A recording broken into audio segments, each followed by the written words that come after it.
We set the trend in the script. You are, you have been, you will be under the groove.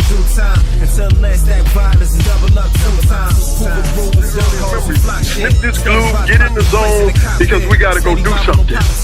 So that's what we did. And I'm going to be honest with you, I used to like it. You got people from the east and the west and different places, you know, to come over and groove with us. Was Hoover Groovers a part of Hoover? You know, never met a Hoover Groover. Me and you was never in my life. But a part of what was called the Bonzella Crips. Hoover Groovers ain't started no Hoover Crips. And we hit that hand moving on you, walking in your house. Wait, do that again. Hit that hand moving on you, that messed up your whole party. You are, you have been, you will be under the groove. We had little cliques. I was young. I was like 3 years younger than these dudes, man. But I'm 13. He's 16. But by my height, you probably couldn't tell other than just looking at my face. Yeah. I ain't got no hair, you know? But I'm riding with these dudes. Taking it with you? Yeah, we took them with us. I'm with these dudes, man. You impressed them. Something.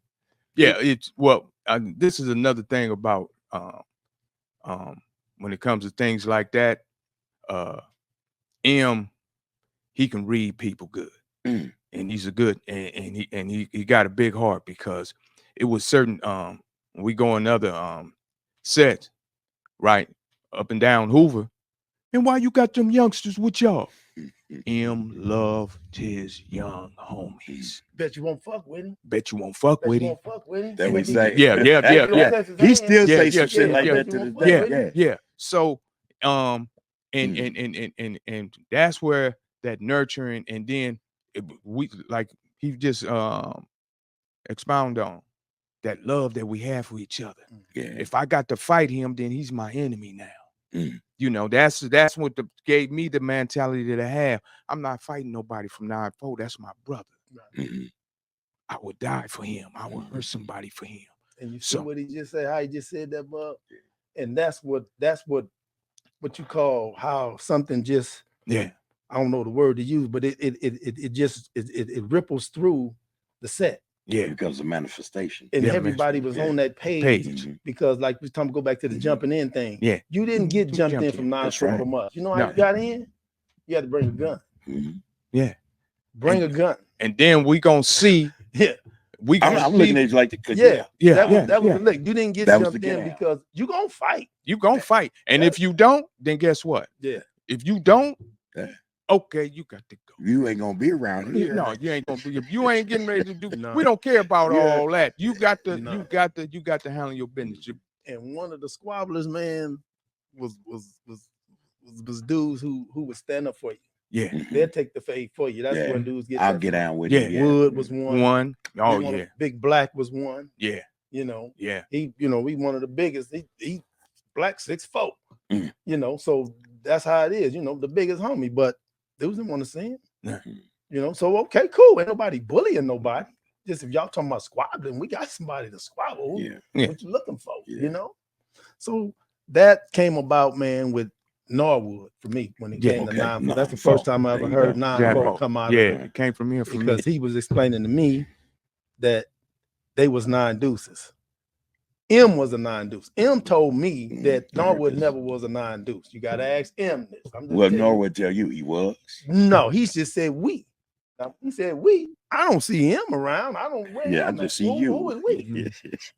I'm thinking he talking about all of us because I think he had met Danny. Yeah. He had met Logan. Yeah. I had met Logan, but I hadn't met Danny. Yeah.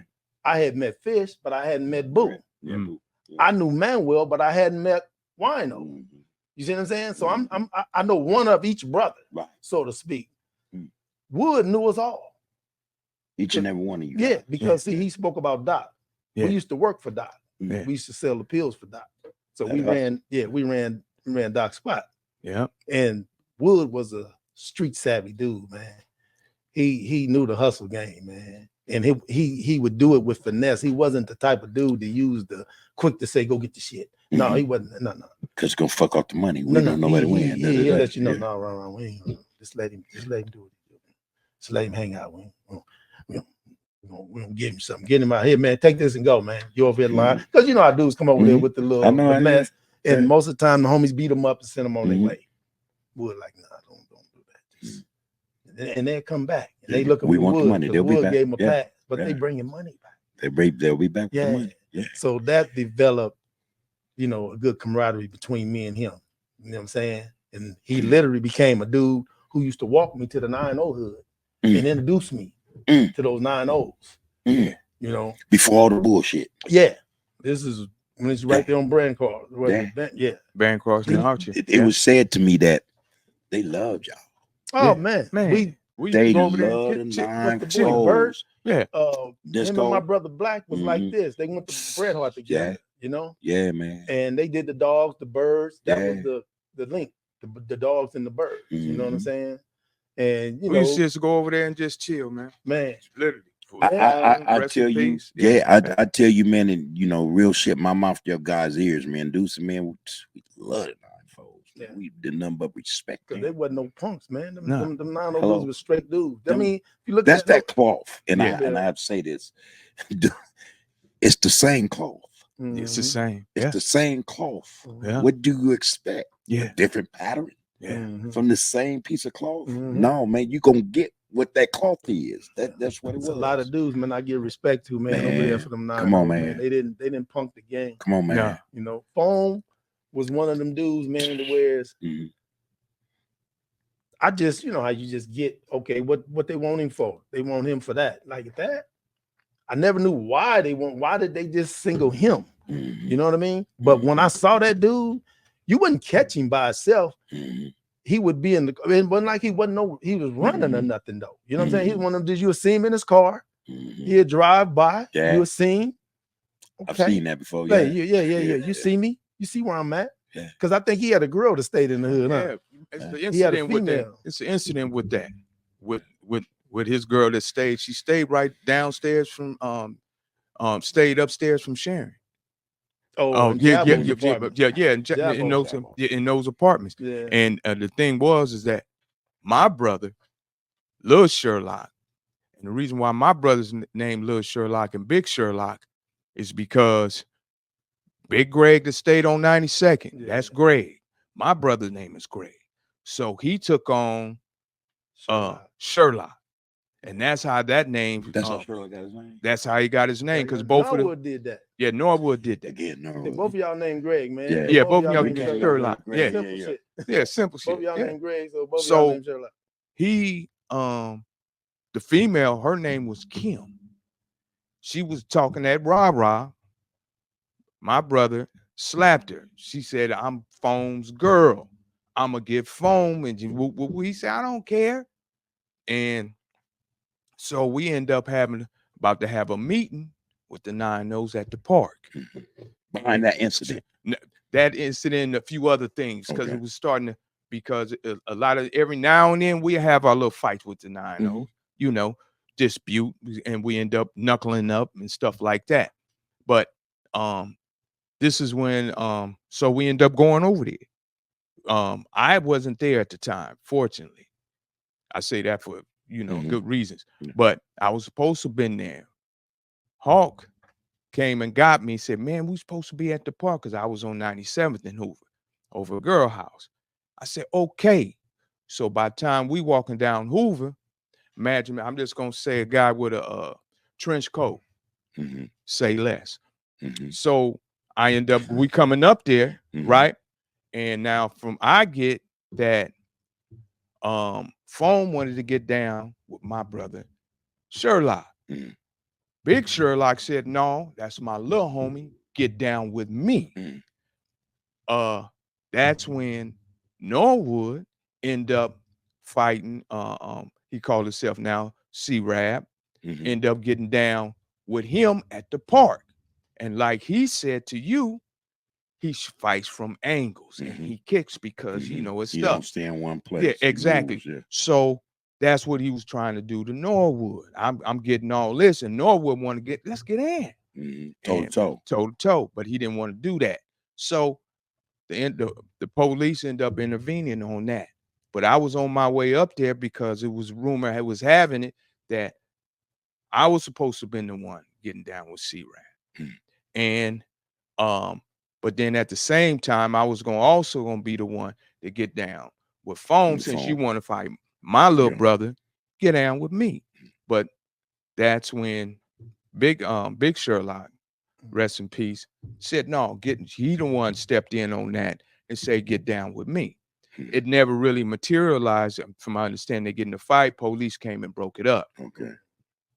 Later on that night, another incident happened in regards to that. But that's how Phone, it started to be some form of friction with the 9 foes and the 9 noses. That was you could say little other stuff was happening. Yeah, but that was the beginning because we still go over there because it was an incident. I think you was there when somebody from 9-0 scratched Boo name out and put his name up there, and we walked over there. Where this dude at? Because this is when I want to get down. Since you're gonna scratch my name out, let's get in. So we went over there behind that, and the dude wasn't there, so we just chilled with him. Yeah. Because them was still the homies. And I was about to ask you once you were done. Yeah, these were still the homies. They were still the homies. Yeah. So we just chilled with them, kicking it and things like that. Yeah. And then we went on our merry way. A lot of us was closer, real close. Yeah. Closer than a lot of people. Yeah, my brother Black, man. I'm trying to think of that boy's name. I want to say Jerry. Call him Jay Bird. Jay Bird from 9-0? Yeah. Black ass man. He used to have a Cadillac and all that. That's him. They was hustling partners. No shit. Yeah. Him, Bert. Yeah, Disco. I think you call him Disco. Yeah. That's the one they got. His name is Duro, or I don't know his first name, but the reason why I'm learning a lot about him. The reason why I'm not so because I was young and I didn't really hang on them dudes like that. And they're older than us. Yeah, they're a little older. Yeah. So I didn't hang on them dudes like that, man. It was one of those things where I want to jump in and Danny boy. I don't think we have enough time. Yeah. I didn't get to you in terms of your history with this shit, man. With this experience you've had, in terms of coming up as you did, one as a young guy, man, and then coming to realize, as you were coming up, that this is what it is. I was on same thing. All our stories seem to be somewhat. Come on, so they all sound the same. It does, bro, because that's the environment we lived in. Yeah, I was born on 69th and Central. Okay, between Central and Hooper. Okay, I went to what was that, Marimani Elementary School? I don't even know where that's at. Okay, that's right down 69th on Hooper. Yeah. And for those that know, Yeah. Then we moved from there to 92nd in Broadway, between Broadway and Main. What brought you off the porch, Ron? The homegirl Cody.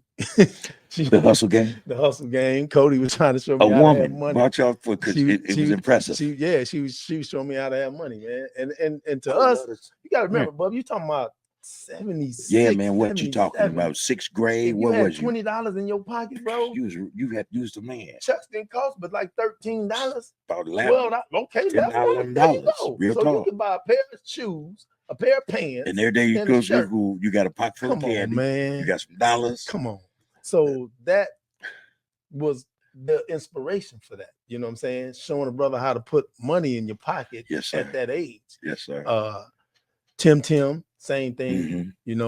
His brothers, like I say, the influence they had amongst the people that was in that neighborhood, the way they had cars and girls and all those things were eye catchers, man. Yes, sir. We used to do. I called it trappings. But, trapping. Okay. You know what I mean? The homie Bud. We used to go downtown and do licks. Man. Test our knockout on them dudes, on them other people, man. And that was the thing, man. If you know. Yeah. And so that was the influence for me, man, trying to have that money. And how did it evolve? And I'm gonna ask you this as well. How did it evolve from that to that? Because it got a little more serious. The hustle got serious. What You do know, you now mean? we got now we stepping the game up. We ain't just trying to, you know, Ain't put no few candy dollars in no your more. pocket. Yeah, ain't no put no candy because you see other Hoovers that come over and they got like Peg Leg. Peg Leg got rims on his car. His car is painted. He got sounds. Every other week it seemed like he painted his car a different color. Something new. You know, so Germ had a car, but he never got it painted. The homie Germ. Rest in peace. Yeah, he had, but he was just getting there. He was just getting there. So I'm just saying that influenced the things around you. When you see people with nice things, bro, that became the driving force. But that only speaks to elevating your hustle, right? How did elevating your hustle equate to that transition? How does that transition come into play from elevating your hustle to we get more dollars to now you're affiliated with this game? Oh, it's the love now. Yeah. Because see, look, because some homies wasn't doing good. Yeah. Some homies wasn't doing good. Homie, they you doing go to their bad. house and they not living. I understand. So no lights, no gas. So no when food. he come on the block and he say, let's go get. I got a lick. Let's go get it. I'm going to get it with you. Some of them ain't you know. I believe I was fortunate. Me and my brother. You know, our mother worked hard, on it, bro. Man, and you know, we had lights on. She had a car.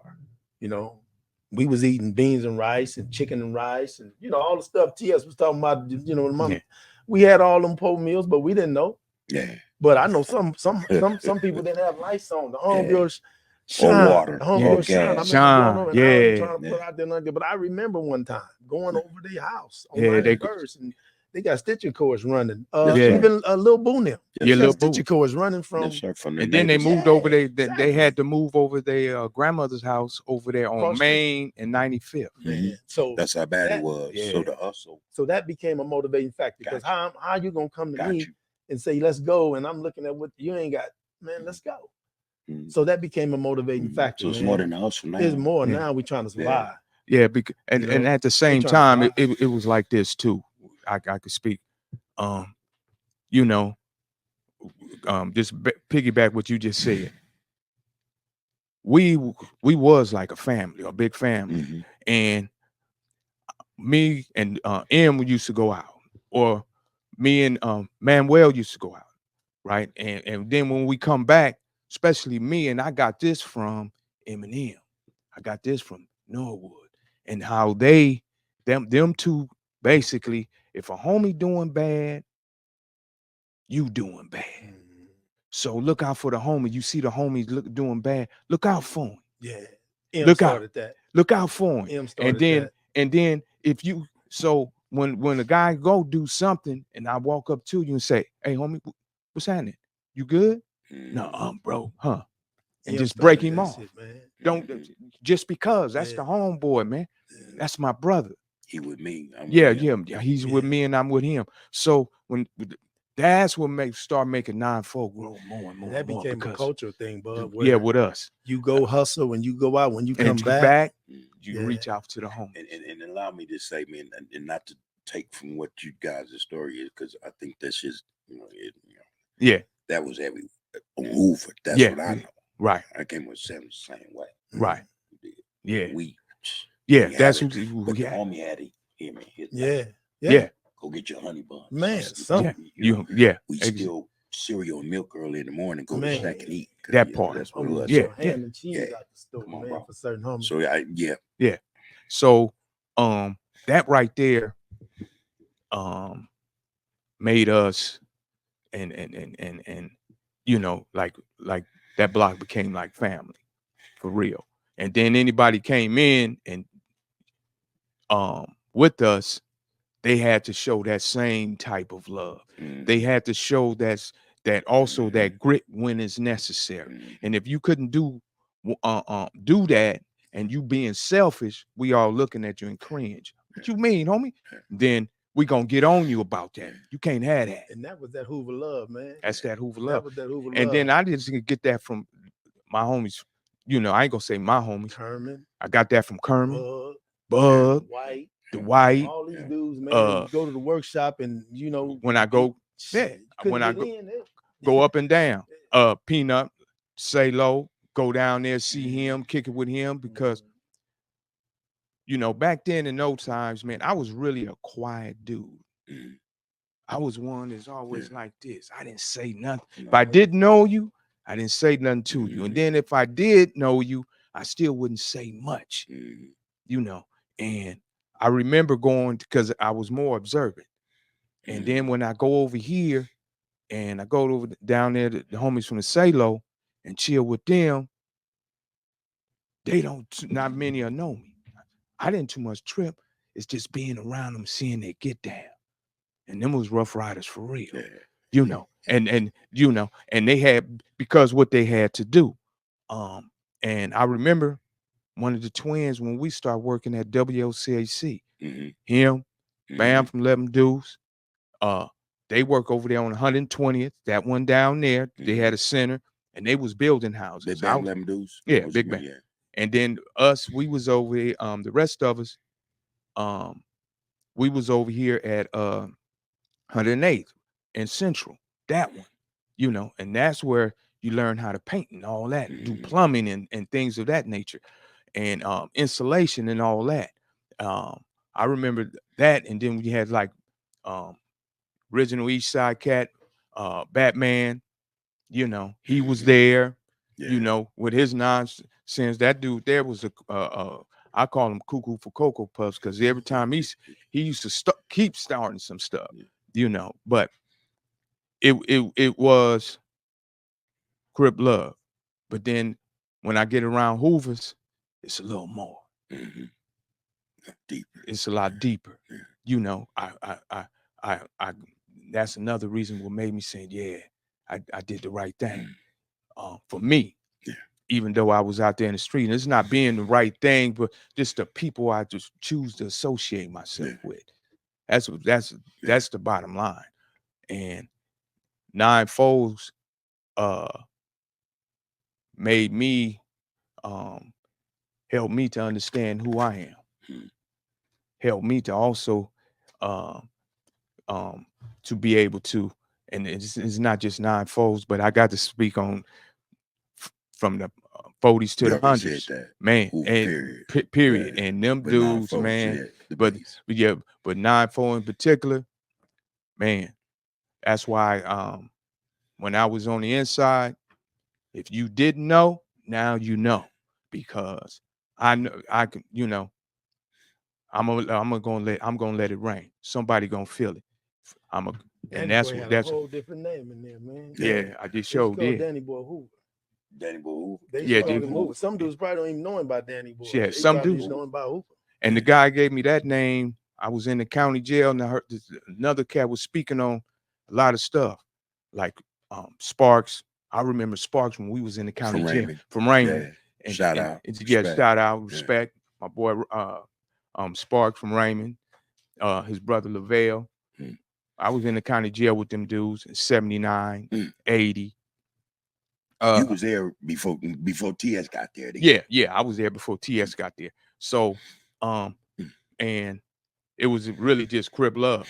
But them dudes, man, I'm trying to think of the homie name that was there with you, man. Who? From 7-4. I told you, as soon as I came up and I got off the bus and came to R&R window. He went to Fremont too, man. What I'm talking about, Bob? Good homie. Yeah, he rested in the county. Rest in peace. What year? What year? Swollen. Zendrick Thompson. Yeah, that's my guy. I grew up with him as kids. Man, yeah, that was the homeboy. Swollen, man. Love the man. Love. Yeah, man. I got off the bus in San Quentin. He came to R&R window. Yeah, and hollered through the windows, right around in there. I'm like, yeah, what's up, homie? He said, oh, homie, you coming up there with us? You coming on our tier? Yeah, big ass lips. Yeah, that boy has super coolers. Another good heart. Yeah. Good heart. That's what I'm talking about. How why the homies are different. You know what I mean, man, Swollen, man. Yeah, he did that. Yeah, and soon as I got there, that's what relaxed me. because he told me, hey, you coming up there with us. I got you. Yeah. You know what I mean? Yeah. I'm coming up here with 27 to life. What you felt like? Man. I mean, you got 27 to life. The homeboy to come in and told him you and hollered through the window, said, we run this. Yeah. Straight up. I'm like, damn, all right. What you felt like? I was already, already had my head blown. I'm finna do whatever it takes. I already knew Danny was here. So yeah. But to see him, you know what I'm saying? That helped me out a lot, homie. I need to ask this, man, and I mean this shit, man. Can y'all come back? Yeah, bro. Yeah. Come back. We can do it again, man. Soon. What's soon? We'll do it. We'll talk. Yeah. We'll talk because it is a lot more to it. You know what it's I mean? a lot. It's a lot more to it, man. And I got, for those who watching, y'all already know, man. This fire, man. Yeah. One of the better ones right here. So yeah, I'm gonna need y'all back, man. But go ahead. So, but yeah, while you was there, I knew you was coming before you even got there. Yeah, that's how it was back then. But and so they'll know you coming before even you though, the line. But unfortunately, I end up going to the hole because circumstances would evolve around that. I end up going to the hole. That was at Juneteenth. And you went for that? Yeah. I was. Those that know about that. Yeah. What was that? Let them know. That Juneteenth, that's on my birthday, June 19th, 1982. That's a day I never forget. I got shot in the chest and in the face with the rod pump. But we was told during that little episode, we was told that they was gonna be going at this other fraction. Brothers.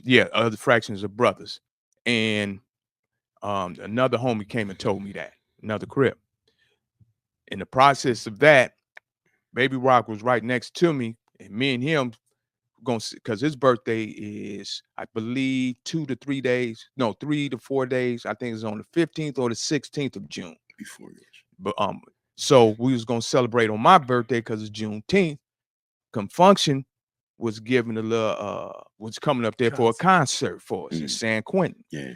So I was just telling him, I said, homie, we going to one of these, a guy be having this, have one of them with him. And then that's when we got that bad news, and they wanted all the Crips to come together, get in the middle of the yard, against the tin fence. I said, what for? The upper yard. The upper yard, on the upper yard. So I said, what for? And he told us that these essays and these white boys are supposed to be getting busy with the Jamas, and we want to get out the way so they can handle their business. I'm like, what? Mm-hmm. So I said, okay. So the homie Dog from Five Deuce Hoover, he was there. Yeah. And this is before he lost his eye on that day. And so we get in the middle of the yard. So in the process of that, they say clear the north dining room wall. It's a wall that the white boys and the Mexicans on this side, the tin fences where all the blacks is, and all the white boys and Mexicans on that side, right? They cleared the dining room wall. We right here. And this is one thing I was, what's this? This is on my 21st birthday. This is the first time I ever felt so much tension. And it was so quiet and so much tension. It was like a wall. And everybody quiet. I'm saying to myself, I said, damn, okay, we about to get down. The homie sent word to Luckett. I'm just going to call him Scrap Iron. Those who know who I'm talking about from the east side. Twin. So he was, so they was in the kitchen. They supposed to be bringing out some tools for us to use. But unfortunately, they didn't make it out. The homie, Big Ma'am Lem Deuce was also. They was supposed to be, and they was on the way. But they slammed the doors on them. They couldn't get out. So now we don't got no tools. Next thing I hear, they start shooting on my right side. I turn and look. I see a group of essays attacking some brothers, right? Then I seen another 50 or 60 of them running towards us. Right? Now it's on. You start hearing gunshots. Many 14, 12 gauges. You see these Mexicans and white boys going in the trash can, pulling out bats with nails like this sticking out.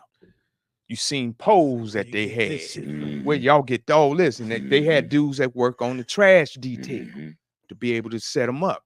And they coming out with knives. And you start seeing scripts, we looking like this. Turn, you got a sea of black guys running towards you. You look this way, you see the white boys and Mexicans with knives, and you don't have one. And pipes, bats. Only a damn fool gonna really run over there because you know you're dead man, you do. So you're trying to stand your ground. Unfortunately, as we backing up, it's like a domino effect. We so close, we start falling over each other. Other brothers and the Mexicans and white boys, they just pick their target. Those who make it over there, they'll stab you and run back. They'll hit you and run back. So we end up falling down, and I'm talking about a body is almost 5 feet tall, high. It's that high. And little bad habit rabbit from Grape Street. Yeah. No, where you from? He's from Grape Street. Little bad habit rabbit. Okay. My mistake. Yeah. So he ended up being at the bottom of the pile. Every black person that was on that upper yard, keeping it 100, we ran. Ran over there. And then in the process of doing that, the Crips was there. We got upset. Said, man, what the fuck we running for? So we getting ready to charge, and the goon squad and other police make that wedge, so we couldn't go over there because we saying fuck it now. Because we told that they were supposed to be going at these other dudes, but y'all just going at any black man, period. So somebody said, hey, Hoover. That's what they used to call me back then. And I felt that I take on this name, I got to represent this name 110. And especially when it comes to stuff like that. And he told me that. I turn around. He said, Hoover. I turn around. He said, there go one of them dudes dead. I ran over there and grabbed him. In the process of me grabbing, I never heard nobody scream that damn loud. He screamed so loud, he damn near bust my eardrums. And I let him go and did like this. Turn around, and I see nothing but lie coming straight at me. My face and all that. Shot my hat off my head and shot me in the chest. I go down. I can't see because I got blood in my eyes and all that, and shot in the chest. They stopped shooting. Big Rick from 60s. He came to me, said, come on, homie. He picked me up, and they stopped, and they got rid of the wounded. Soon as brother police, he grabbed me like this here and said, come on. Right? And this man ran faster than I did. I almost failed. But in the process of he's supposed to been helping me. But in the process of this, then you start hearing more gunfire. You got all the blacks over here like you got cattle, a herd of cattle. And just imagine you shooting at nothing but just black people. So now you hearing this. Mexicans and white boys is over here. But you shooting at these black guys. Baby Rock, he got his head split with a mini 14, So he's back there with me. The homie Rainbow from 5'9", he's back there with me. We all been shot. I'm like, God damn. And that's what made me, this is in 82. And then we said we're going to get some get back. Then I see how dudes is not really participating like they should.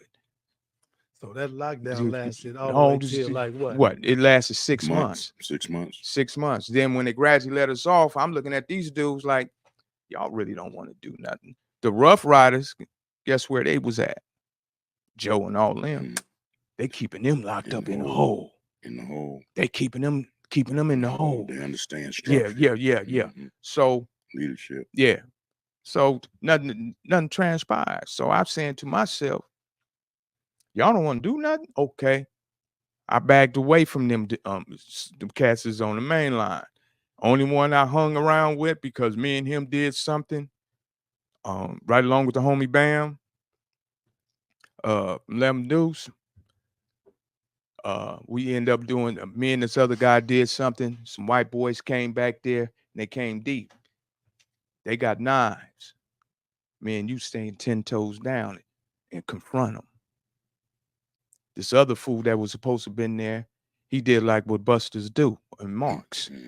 I'ma go get some help. Nigga, it ain't time for no help. Right now. It's right now. So he did that to us, but that was me and you dogs. So, that's my dog. I know who got my back. And that's what I was looking for. And that's the only, and he was Randy he was from Long Beach, from the west side of Long Beach, So that was my road dog at that time. Yeah. And but that right there made me see a lot of things. And then when I end up another sea of Crips with deception, with the ones who was coming out the hole now. Then you got the ones that's coming from other prisons and coming from the county jail. They with the business. See, I was one of them. And he was one of them. And coming up there that late. Yeah. And then, but he came. What, you came in 83 because in March of 83, that's when I ended up going to the hole. Me, we handle our business, and from that point on, but I ain't gonna lie to you, Bub. When I got there, it wasn't no need, man. It was so lovely. Yeah. What I mean by lovely, by then, because how it's done. There's always gonna be some retaliation for things like that. It just goes in waves. In waves. You know what I'm saying? It goes in waves, little bit by little bit. It's a process. Yeah. It's a process. And when I got there, man, it was over. And I just want to say, man, if that don't show we all in this together, man. Yeah. That story right there. I guarantee you, you're gonna have some dudes who know about that story. They're gonna speak on it. They're gonna speak on it. Because that was reality. And then the following year, what happened? Got killed. Yeah, Hcg'S, that was in 84. But see, the dude that doing that to Hcg'S, that's the same dude that I reach out and touch. And all that was behind. That's another story that I was a part of. And that had the same thing, the same process that happened in 82 happened again in 84. Essays move on a regular brother, right? This a regular brother. They end up to reach out and touch him, bust his lung. You see him coming down the tier, and the police officer didn't lock his gate. So when he come down the tier, you see the hole, and you see his bubbles coming out. The air, yeah, the air. So I'm saying, damn, what they do that for? He posted disrespect to the Mexican. What? And you guys supposed to be the overseer of blacks, and y'all letting that go down? They didn't do nothing. Next thing you know, about a week later, everybody that represents that BGF, them essays, Emmy and Southern Mexicans, reached out and touched every last one of them that was in C-section where I was at. And I'm saying to myself, and this is at the time, guys think about, on the main line, you didn't have to have your shoes on your feet. Guys in too much trip. I ain't gonna say homies, but guys in too much trip. But in that hole, Jap flaps or something, shoes and shit. Yeah. But back there in that hole, you better have, it was mandatory. You better when you come out your cell, you got to have all your clothes on. Even if you're going to the shower. Shower. Yeah. So we practiced that. So after they did that to the essays, the essays did that to them individuals, they still ran the yard. When they ran the yard, we had a big old crib meeting. I'm talking about paperwork, those who under paperwork and those who wasn't. Even the homies that was on death row was in the hole with us. And we had the meeting, and I said, we need to get these dudes. And they said, no, Danny, they just own it. I said, no, they said Hoover. I said, homie, this is the same thing they said to us on the main line. We like boo-boo the fool and fell for it. Homie, we need to go in here and suit up and handle our business. Them guys said, no. Jewel, rest in peace. Said, okay. I said, well, anybody touch somebody from Hoover, watch. You can't tell me nothing. And sure enough, that morning, Chicken Head, rest in peace, got speared.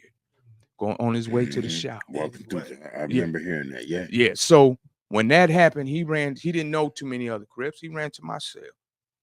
Because it happened on the second tier. He was like in 2C44. I was in 2C30. My cell was where you come in on the tier and off the tier. Running my cell. I said, let me look, homie. And he was in handcuffs. I said, okay, homie, you're gonna be all right. It's just a scratch wound. It just need a band-aid. I said, I got you. Soon he left, went down there. They did what they did. Next thing you know, boom, here I come. He said, oh. I said, homie, you know what's happening? But it wasn't just me. It was a brother from out of 40s from San Diego, Catfish, Devil from Front Hood. It was just us three then. This was May 31st, 1984. That's when that happened. Okay, they sent me to the other side. That's when I ran into and I met Devil knew Lil Kook from Raymond. They was talking. So I'm just kicking back and he telling them what just transpired. And because they put us in D section because they didn't have nowhere to put us for right now. They wouldn't search the cell.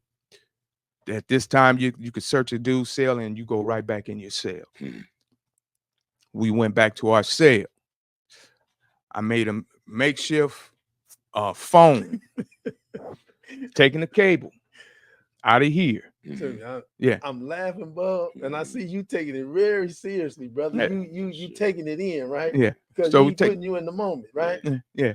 So I take the cable from the cord, right? You take all the you gut it out, and you make it an extension. I can make it from here all the way to the other end of the building. If I want to talk to him, if he's way down there, and we're gonna do like this, we're gonna have two. Hey, what's happening, homie? Can you hear me now? Yeah, I can hear you. I said, okay, this is what's happening. And I was able to talk to certain individuals because came June 2nd, we gonna handle our business again. And that's what happened. The homie Rainbow from 5'9", me and him and a couple of two more other cats was supposed to participate as well, right? Rainbow said, let me go first.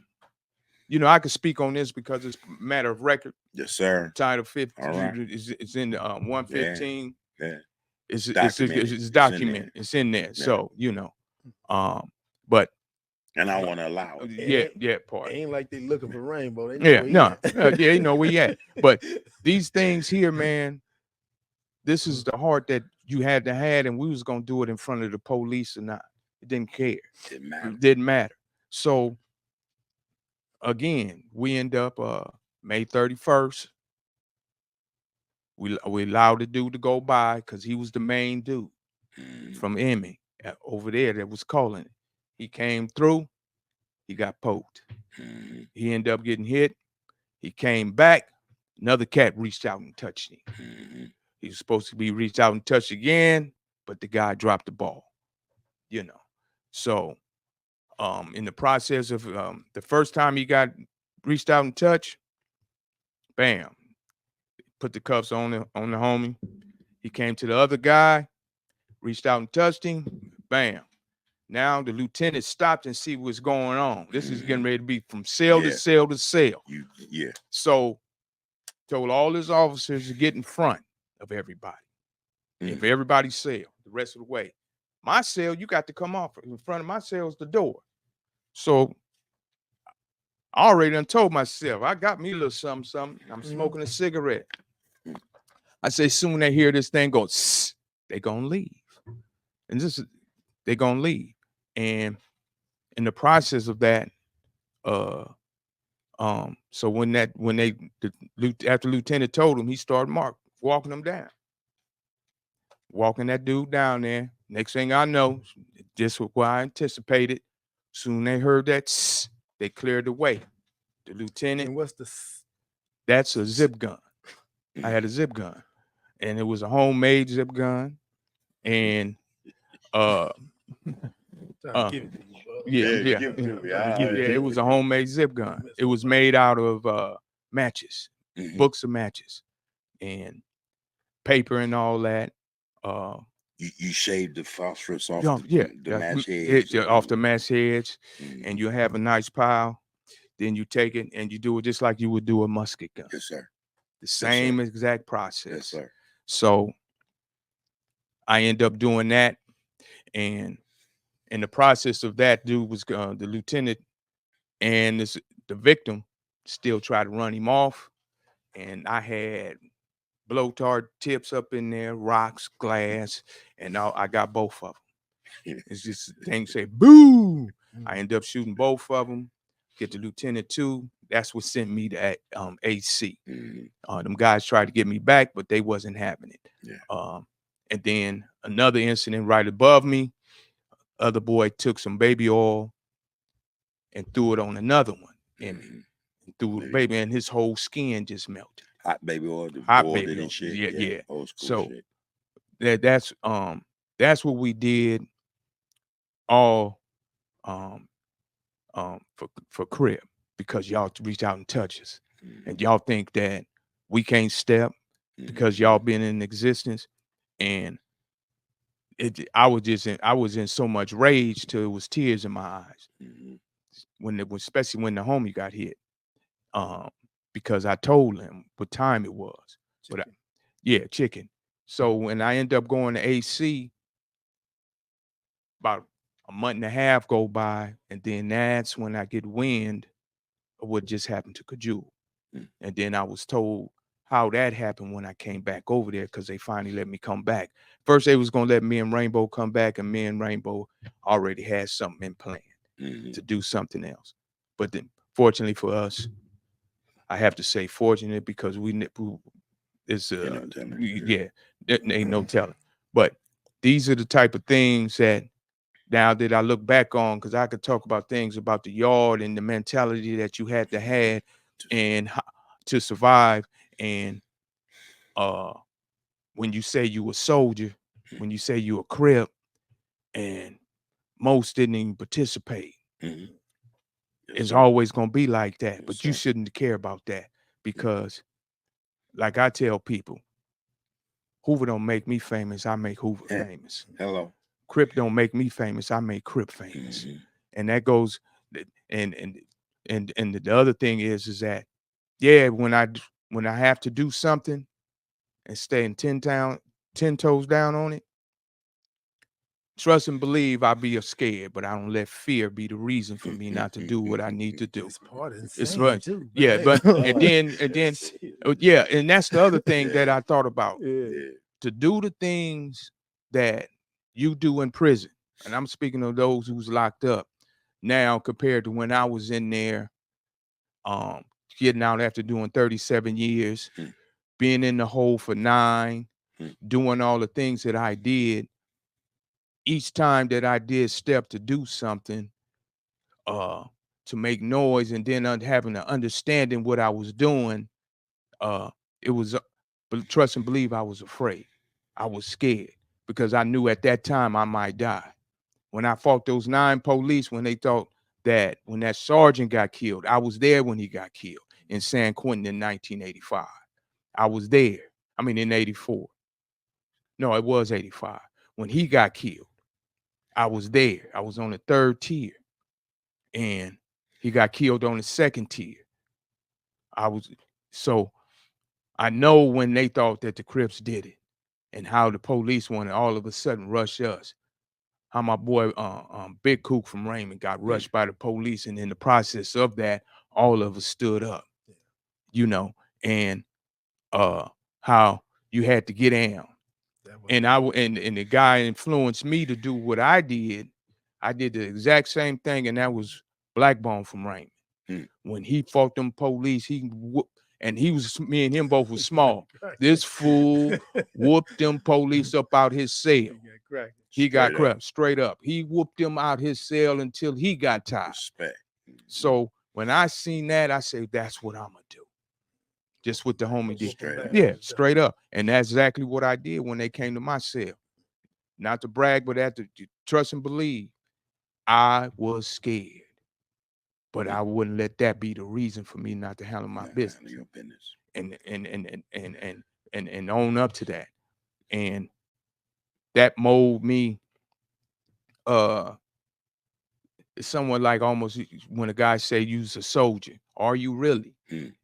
Are you really? Do you know we gonna find out, because the time gonna present itself to where you gonna have to. You gonna know. Yeah.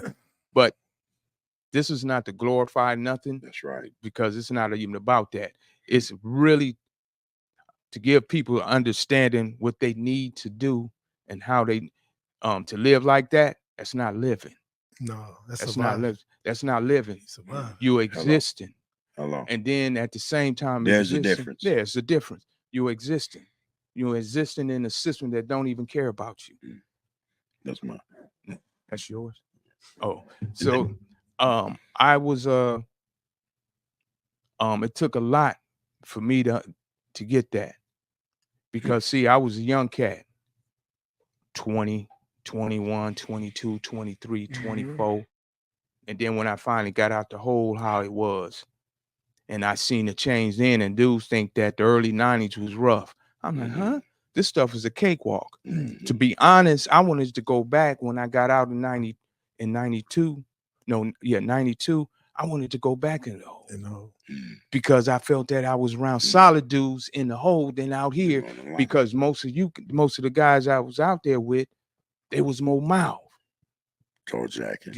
Yeah. So and it was different. And TS the one told me that. When I talked to him, he said, ain't what you think, Danny. He said, the weak run the yard, the strong survive. They out the way. Is that what's happening now on the streets and the prisons? Yeah, that's what's happening now on the streets. Is that what's happening now? Yeah, because you look at it now, because I seen the individuals that was on your show. I seen the other individuals, and I see where they coming from, and to try to talk to most of these guys, they really don't know what it's like to if you're talking about you in a gang and things like that, and I hear it's done turned into foolishness for real, because I noticed most of them, even if they own clique, they turn on each other. There's no real love that we was speaking on. There's no real harmony that we was speaking on. There was no real being true to who you are. You doing mostly hiding, and you don't even know who you are right now or what you are. And I remember little Eddie boy from 60s telling a person that, little Eddie boy, you don't even know who you are, and you older than me. You need to shut your mouth. Ain't that something? So that's what young cats got to recognize. Kick back, man. All the nonsense and the foolishness that you guys are doing, and then you can't. We looked up as being a man that can take an ass whooping as well as give it. You know what they say: take the good with the bad. Take the good with the bad. You ain't gonna win them all. You ain't gonna win them all. Ali didn't win them all. My mom always told me someone's better than you. Someone better than you. You gonna meet him. You gonna meet him. Yeah. So that's part of growing up being a man. But you guys is doing it the opposite way. And then I heard something that a thing, and then you look at it, it's not enough men raising men. The women are raising. And these young guys, they have not all, but most had those feminine ways, and they wear the emotions. Working with emotions. They in their feelings. Wear it on their sleeves. They in their feelings, man. Get out your feelings. Get out your feelings. That one. Let me jump in there right quick, though, Danny boy. Yeah, man. Yeah, we've been talking. One thing I get from this, man, is that for most of us, and we talking about just brothers. I don't have to put a label, Crip or Blood. Look, yeah, We in this shit together. we in this shit together, man. For We real. in this shit together. And I'm telling you, man, ain't nobody got us but us. But us. You And know? that's what I learned while I was on the inside gradually, that when there was no Crips around and it was brothers from up north came to my aid, and things like that, when another race was trying to act like they wanted to do something to a young cat. Also, that's another reason what made me recognize that, especially Crips on the inside and the Don moves. I told a brother, I said, yeah, man, they may have their little fractions and all that, but guess what? They your army. They're your police. They not gonna let another race mess with you, man. Even though they got we on lockdown right now, get over it. But let somebody else come and reach out and touch you. You're gonna have Bloods and Crips come to your aid. And you not either one. I remember that's how it used to be. Yeah, that's how it used to be. At that point, only one thing matter. Yeah, not the color of your rag. Not the color of your rag. All right. Yeah. So you take that as a lesson. Yeah. That should as a lesson. And that should apply out here. Because at the end of the day, us blacks, we only got each other. We all we got, man. We all we got. We all we got. Brothers need to see that. So I call what you guys were discussing about that yard. Yeah. I see there are 2 yards.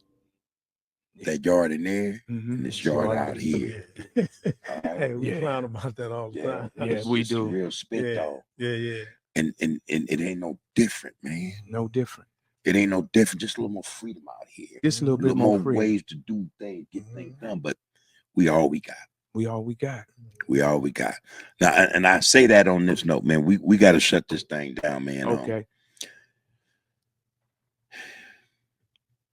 I just like brothers come back, and I need y'all to come back. We discuss that, man. Okay, we can hopefully do that. it could be done soon. This did.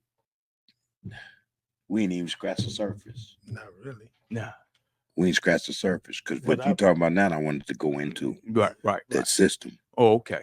I need to go into that, and then you and I, yeah, yeah, we ain't scratched the surface. I really wanted to get I that, understand, man, because I understand. I'm telling you, man, you have to understand, man, being able to sit down and speak what he spoke, that's therapeutic, man, for a lot of them brothers that see me here, right? Yeah, that did what they had to do in there. You know what I mean? Yeah. And I mean, I rode on the backs of that. And there's a lot of exactly. I did, man. I did. And I knew it was because of dudes like him. I had to, my get down. Yeah. My get down had to be a certain way. Well, see, I knew dudes came from me and got down a certain way. Yeah, because see, that's what I look. The older homies and when that name was given to me by a dude, Pee Wee from West Boulevard, because I was saying I was a Danny boy. He called me Hoover. He called me, no, man, change that. You Hoover. You Hoover. What's up? I'm like, oh, okay. And I went on and took that name, but that's predicated to all those and the way they were or are, like Joe. What he went through while he was in there. The rings the keys and the rings and them other individuals gave him and followed and I ain't gonna say followed him because he took from each. He wasn't big headed to no, he wasn't like that. So he took from and then went and presented it. This is what it is. Y'all either gonna accept it or reject it. And that's and to take on that type of walk and that type of stance, and like he said, man, he's just an individual, but he's gonna be a man and staying 10 toes down, because that's what it's about. When you put yourself in that position, and it was handed to him. He didn't raise his hand. Right. It was handed to him. Just like when he started, he didn't It was handed. It was handed to him. Circumstances. You know, and things like that. And it just grew from there. He doesn't even understand that part. But the people that's around him help him take that to that next level. And then the next guy, TS and him, took it to that next level. Then the next group took it to that next level. 9-4 is the same thing, because they go back to what we did and things like that. What Eminem did took it to that next level. The foundation that he set about the love, about the respect, homies looking out for each other, and damn all the other stuff, you know, and not get into it with each other, you know, loved ones. Just, if you got to fight him, okay, but after that, as far as it goes, and that's between you and him. Yeah. You know what I'm saying? That's between you and him. That ain't should never spill over. Nah, I ain't got nothing to do. That's between you and him. Yeah. So it was, and that kept that love there, that family. Yeah. Good job, Danny. Okay, man. And then on that note, good job. Good job. Listen, man. We're gonna do like I said, it's an honor. Yeah. It's an honor, man. I heard about you, never met you to the day. Right. And people should know that, man. The solid cat, man. They just listen to what he's saying. Get something from it. It's a whole lot of jewels in this. Oh, Ron, I appreciate you. I love you. You already know that, bro. You know. We're gonna do it again. You, Daddy. We're gonna do it again. Oh, man. Yeah. I love to be, you know, I got some, be able to, you know, see what you do. Got some more I want to share with you, man. You know what I mean? mean? We scratch surface. Yeah. So, you know, that said, man, you are, you have been, and you will be under the groove. Peace. Trey folks, 7-Eleven, the Deuce and the Nine. You have been, you will be under the groove. But we ain't gang banging, this is about education. We trying to educate our youth right now. Nigga, hey. Said day is the best day. Skip walking across the floor in the best way. From Trey to the one way. It's a stump day. LA to the NY. Let this funk, you know, back in them days, it was love, loyalty, respect, and honesty, that's my man. nigga Gumby right Nowadays, there from the you know, deuce, bitch. That's my ex-busters, nigga hooks, and Rico, snitches turning put up on the deuce, bitch. pedestals and That's my nigga ventilators. Mo say lows on that Uber shit. HIP, Tony Moon, one of the hardest poets I ever heard, connected with this starship. Hey, baby Jap and Jap 5, quick to set it off on the mic in the shack live. When the shit gets real and feel to the wheel, and then you will see sitting up in that motherfucker, looking at that light center, that death center. Then they run into the witness stand, telling on their own homeboys.